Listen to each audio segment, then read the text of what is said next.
Welcome back to the channel, ladies and gentlemen. My name is Ben, and if you're not subscribed to the channel, can you do me a favor and just subscribe real quick? Maybe do a like, leave comments, all that engagement stuff. That'd be great. We're over here at my bee yard at my old house. Now, I mentioned in my last video, and again, I apologize for the quality. If you saw that, you will see that I destroyed the receiver for my microphones, so I'm gonna have to get a new one. So I apologize if the audio isn't super clear. Hi, Editor Ben here. Just a quick note, I actually reshot the first video, which is why you'll have no idea what I'm talking about. What happened was, I was filming with my phone and I had a receiver plugged in the bottom and it fell and broke immediately.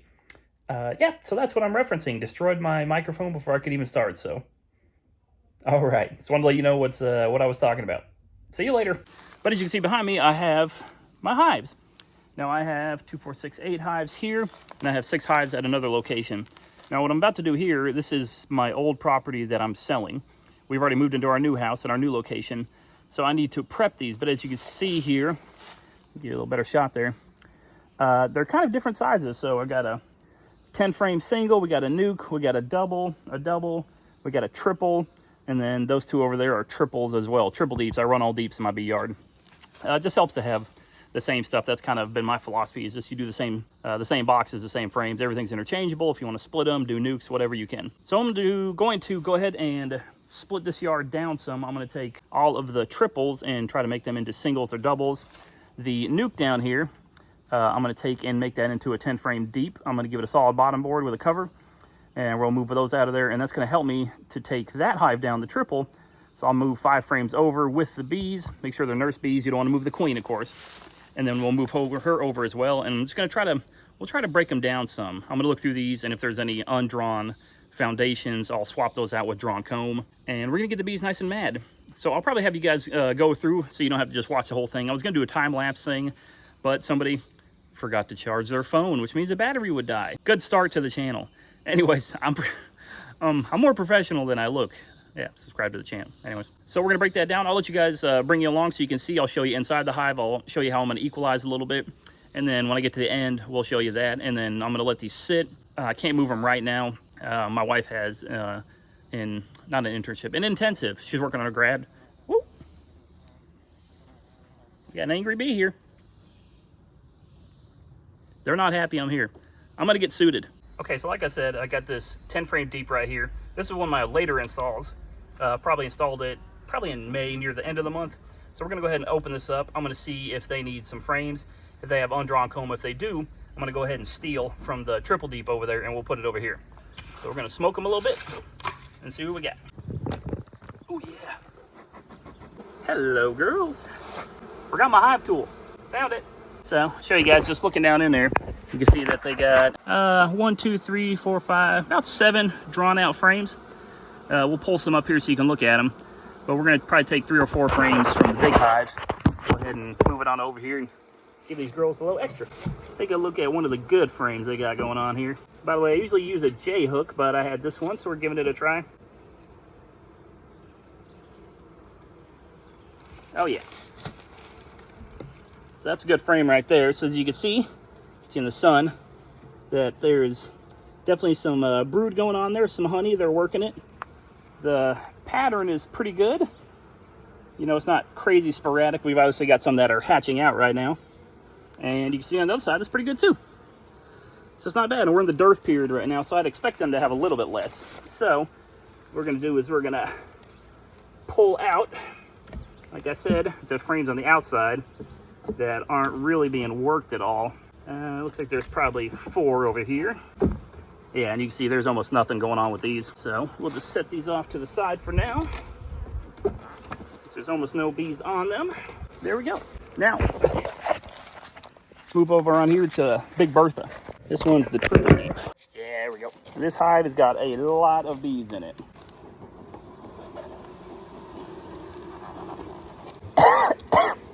Got smoke inhalation here. Definitely more going on here. They still have a couple empty frames. Now they're down a little bit right now. So we're gonna pull them out, show you some frames, swap them over to the other hive here, and we'll just bring the bees over with them, by the way. Oh, they've actually got some honey in these bad boys right now. So what happened this year, oh my goodness. So I had extracted this So the queen had came up in the top box and started laying, and that was because we had an extreme wet period where it rained almost for 3 weeks here in northeast Georgia. But the bees look like they have gone back in here and put honey and nectar in there. Good, so we're just gonna take this on over to the other hive. Got a lot going on here. Stand by, technical difficulties. Smoke them, and that's it. We're gonna do that a few more times. Now, a couple things to remember. Always remember that you don't want to isolate brood frames. So if you get a brood frame, you don't want to put it by itself. You see what I mean? So right here on the outside, we have a frame that's almost entirely honey and nectar. You want to put that on the outside. Now this one has got some brood on it, and it's got some nurse bees, so that's okay, but you want to make sure you put that over with the other bees. The reason you want to do that is because if you don't do that, what will happen is that they can isolate themselves and they won't use those. And also make sure you don't bring the queen over. All right, I'm gonna work these for a little bit and then we'll be back with you. Whew.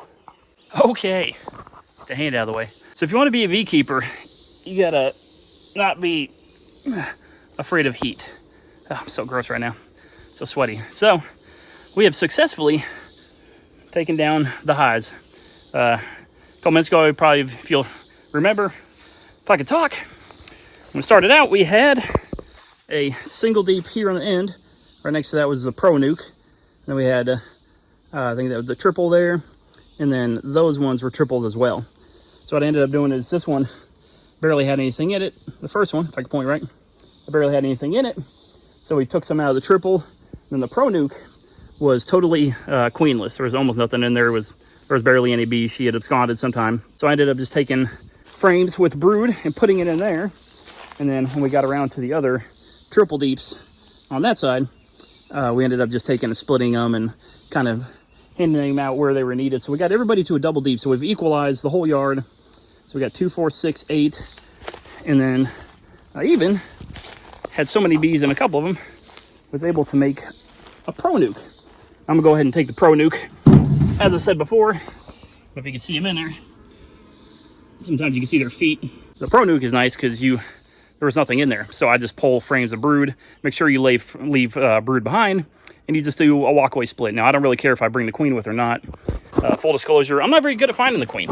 So I'm not super good at finding queens, but if you do a split and you leave brood behind and you leave brood here, they'll make a new one, and I make sure that everybody had stores. There was honey left over for everybody.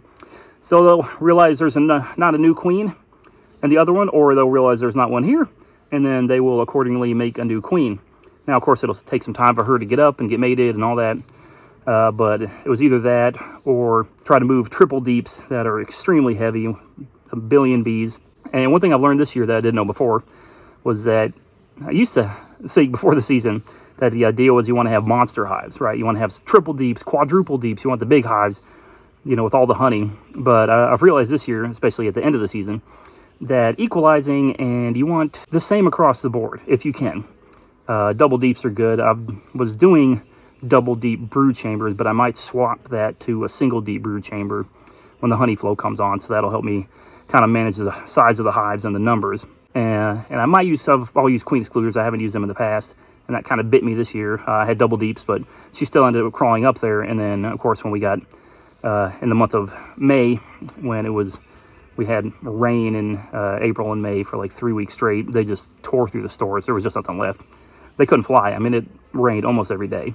So yeah, we learned something. So we're going to take this one pro nuke now. We'll leave the rest of these until next week, probably next weekend. We'll come out on a day. I'll probably get some help, and we'll strap them together. I'm going to use beast blockers. It's a product. It's pretty cool. It's like a plastic entrance guard, and it's got these little flaps that you can flip up and close. I'll come in either the night before or early that morning and put those on so that we can keep everybody in the hives, and then we'll get those moved. We'll record all that, and we'll bring you guys along for the ride when that happens. But yeah, thanks for stopping by, guys. That was the yard. Sorry that I didn't have as much footage of me in the hives, working them as I would have liked to. Like I said, I had a couple issues, broke my microphone, so I'm waiting on that. Need to get a tripod, got a couple of things. But I hope this helps. If you guys have got any questions, leave them in the comments down below. Subscribe to the channel, and we'll see you next time. Take care.